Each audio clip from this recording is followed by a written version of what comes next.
Good morning, everyone. This is your news today, streaming on 9 Now and YouTube. Here are the stories making headlines this Wednesday. The British Prime Minister resists calls to resign amid fallout over Jeffrey Epstein. Plus, inside the fresh push to tighten e-scooter laws across Queensland. And love on a budget. How much Aussie couples are planning to spend this Valentine's Day. But first, breaking news out of the US. Chilling video of the suspect in the abduction of Nancy Guthrie has been released by the FBI.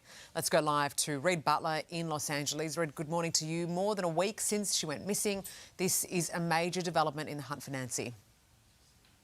Sarah, finally a breakthrough. This is security footage obtained from the camera that had been taken by this suspect from the front door of Nancy Guthrie's home, the mother of NBC Today host Savannah Guthrie. And yes, this man is wearing a mask in this footage, which has been recovered by the FBI this morning through back channels. But you can still tell a lot from these kinds of images. The clothing, how he walks, his eyes, that backpack he is wearing. The FBI hoping somebody recognises something and comes forward. Things could potentially move quite quickly now that this footage is out there. We have seen Savannah Guthrie post these images on her own social media with the caption, "We believe she is still alive. Bring her home." So Savannah Guthrie still holding out hope that her mother is alive. We'll bring you more developments throughout the morning. Yeah, incredible breakthrough, Reid. Thank you. Well, pictures out of Somalia this morning show a passenger plane has crashed shortly after takeoff. The aircraft carrying 50 people veered off the runway to the nearby shoreline after suffering a technical fault. No injuries have been reported. British Prime Minister Sir Keir Starmer is resisting calls, some from within his own party, to resign as leader over the appointment of an Epstein associate to the country's US ambassador role.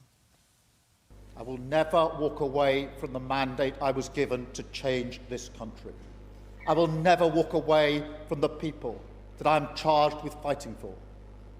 And I will never walk away from the country that I love. Starmer's cabinet ministers have expressed their full support. Pro-Palestinian demonstrators have taken to the streets of Sydney for a second consecutive night, this time rallying against the actions of police. Let's go live to Jack Hahn at Sydney Police Centre. Jack, good morning to you. One officer was allegedly assaulted. With a torch, an 18-year-old this morning facing 3 charges for allegedly shining a torch directly into the eyes of an officer at this protest right next to the Sydney Police Centre. About 1,000 people or so turning out, rallying against the use of force by police at that massive march on Monday night. Speaking of that protest in Town Hall, new vision coming to light this morning of Australian of the Year Grace Tame. I'll directly quote her here, caught on camera, saying, "From Gadigal to Gaza, globalise the Intifada." This morning there are now calls for her to be stripped of her title of Australian of the Year for saying that, Carl. Jack, thank you. Sections of a report into the CFMEU had multiple sections removed by a government-appointed official.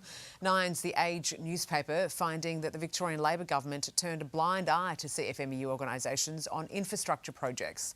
The deleted chapters have since been released. Transport authorities in Queensland are today pushing for tougher restrictions on e-scooters in the wake of a 45% jump in related injuries. They're calling for a number of reforms, including penalties for unsafe riding and dedicated riding lanes. 2,000 people were taken to emergency departments with injuries last year. The wait for Western Sydney Airport is almost over, with the first flights expected to take off by the end of October. Travellers are expected to be able to purchase tickets with Qantas, Singapore Airlines, Air New Zealand and Jetstar in the coming weeks. You'll need a ride to the airport though. The $6 billion metro line won't open until 2027. And how much are you planning to spend this Valentine's Day? If it's less than $90, you might be in strife. Data from Compare the Market finding the average Aussie will spend $92 on their partner, but that figure is getting smaller.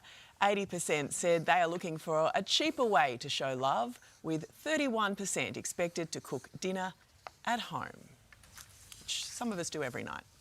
A bouquet is all that's needed, I think. And it seems your next night out at the pub could be in a bit of trouble, with new data suggesting fewer Aussies are jumping in to shout a round of drinks. What's happened to this country? I know. Let's go live to Mia Glover on the Gold Coast. She can sort it out. Mia, good morning. You always do, Carlo, always do. Yeah, this is really bad, isn't it? We're turned into a bunch of stingy people, haven't we, us Aussies? So this has been a survey that's been done by FPOS company Tyro, revealing 1 in 3 of us are less likely to do a round. And the reason why is because apparently it's too expensive. The average round now costs about $50 or so, but 1 in 5 of us say we've actually spent about $100 on just one round. So what are we doing instead? Well, we're using those QR codes that are on the tables at pubs and clubs to pay our own way. Guys, if you ever come to the Goldie, don't you worry. I'll shout you a drink. Just make sure it's not a cocktail or anything too fancy. Nah, exactly. I'll get the next one. Thank you, Mia.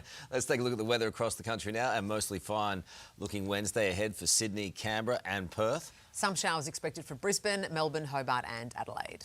Well, more now on that breaking news out of the US. The FBI releasing chilling video of a potential suspect in the disappearance of TV star Savannah Guthrie's mother. There it is right there. To discuss, we're joined by former FBI hostage negotiator Kyle Vowinkle. Kyle, good morning to you. Finally, a lead. What do we actually see and what do we glean from it? Well, this is a fantastic breakthrough. I'm elated for the Guthrie family and very proud of my brothers and sisters in the FBI, because what we can see now in the video is we have volumes of intelligence that the public can now help. And we look at the perpetrator now, we can see it was definitely planned out. She was selected as a victim. He prepared. He has a backpack full of supplies, likely. He's got 2 layers of gloves on, and he's methodical. He's taking his time. He's cold and calculated, which is, again, very chilling to watch. But there's lots of information to be gleaned from this. They're going to analyze, for example, this that he takes on the walk up. They're going to be able to tell and estimate his height. We're going to be able to analyze each and every article of clothing that he's wearing. And we're going to try to piece back where he may have purchased that. And the biggest help is going to be the public. And as we saw from the plea last night from Savannah Guthrie asking for the public's help, now we have something tangible and visible and actual video for the public to see and recognize, because I'm quite confident, at least this has captivated the nation, and there's so many people following this case, but I'm confident within 48 hours that we're going to have someone come forward and identify this person, and the FBI will apprehend them. It is extraordinary footage, and as you outlined there, this man is prepared, right? From head to toe, everything has been thought of, and even just the manner, that cold and sort of calculated manner you sort of described there as well. 48 hours is what you give it. What about Nancy herself? Because she's now been missing for 9 or 10 days. What do we know about what kind of condition she might be in and how vital these next 48 hours are? Well, unfortunately, as reported, she's an 84-year-old woman. My parents are about the same age. And I cringe at the thought of what would happen if my parents were kidnapped, because, your body is more frail. She was on medication. She had a pacemaker. So the person that selected her, this individual at the door, right, one of the most heinous things you can do is abduct someone against their will. So for him to select her in the hopes to financially profit or whatever his motivation may be,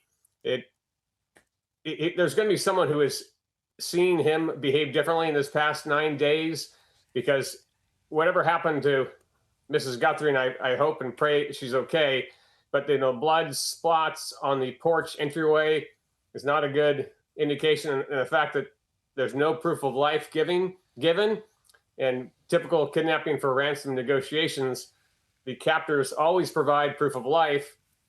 And in this case, it doesn't seem that has been provided. And as you saw last night, a kind of shift in Savannah's behavior. She didn't talk to the captors in the video. She was talking to the American public, asking for their assistance. And now they're going to be able to provide that assistance with this video. All right.